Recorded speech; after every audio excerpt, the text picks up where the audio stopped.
There are a number of considerations to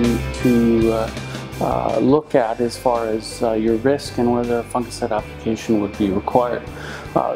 Starting off with the variety that you plant, and if it's a variety that has a very good level of resistance to most of the disease issues that you might face, in that situation a fungicide application may not be necessary.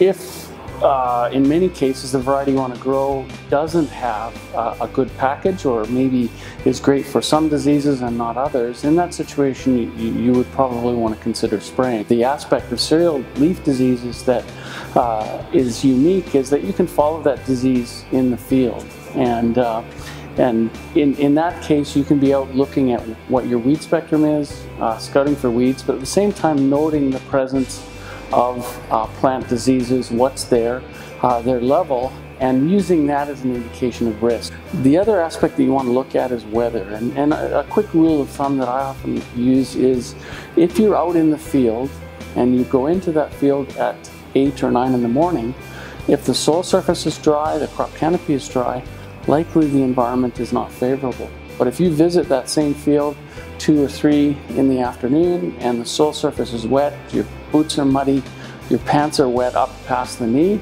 then in that situation the environment is likely quite favorable for disease.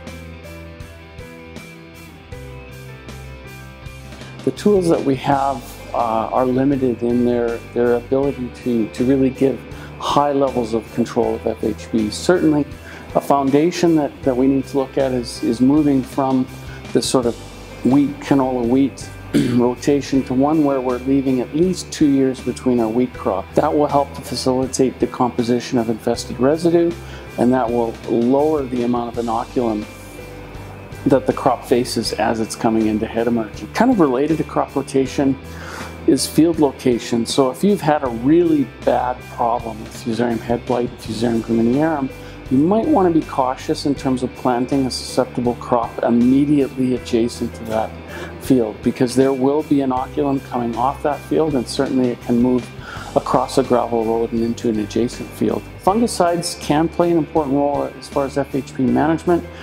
You need to look at timing. You need to get fungicide on the key plant tissues that you want to protect. So that means actually you need to have all of the heads in that crop out of the boot, and you need to use good application technology in terms of putting that product on those heads. The challenge is that often in a producer's field you're looking at a range of disease issues. So it might not be one disease issue, it might actually be 3 or 4.